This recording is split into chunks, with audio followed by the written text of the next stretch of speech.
ഇന്നുണ്ടല്ലോ നല്ല ഫ്രഷായിട്ടൊരു ആവോലി കിട്ടിട്ടോ. അപ്പോൾ പിന്നെ ആവോലിനെ വെറുതെ വിടാൻ തോന്നിയില്ല, നന്നായിട്ട് അങ്ങോട്ട് പൊള്ളിച്ചെടുക്കാൻ കരുതി. ഞങ്ങൾക്കുള്ള ആകെയുള്ള ഒരു വായട്ടത് പോയിട്ട് വേഗം പോയി എടുത്തിട്ട് മസാലയൊക്കെ പുരട്ടാൻ വേണ്ടി എടുത്തുകൊണ്ടിരുന്നു. രാവിലെ നന്നായിട്ട് മഴ പെയ്തുകൊണ്ട് തന്നെ വായൻ്റെലൊക്കെ നന്നായിട്ട് വൃത്തിയായിണ്ടായിരുന്നു കേട്ടോ. അപ്പോൾ ആവോലിനെ നമ്മൾ എന്ത് ചെയ്തിട്ടുണ്ട്, നല്ല വൃത്തിയാക്കിയിട്ട് കുട്ടപ്പനാക്കി വെച്ചിട്ടുണ്ട്.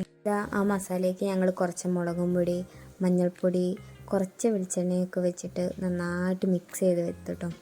ഇതിൻ്റെ ഇടയ്ക്ക് ഞാൻ എന്ത് ചെയ്ത്, കല്യാണരാമൻ സിനിമ ഉണ്ടായിരുന്നു, അതൊക്കെ കാണാൻ പോയി വന്നപ്പോഴത്തേക്ക് അമ്മ മസാലയൊക്കെ വെച്ചിട്ട് മസാല പേസ്റ്റൊക്കെ മിക്സിയിലിട്ട് അടിച്ച് വെച്ചിട്ടുണ്ടായിരുന്നു.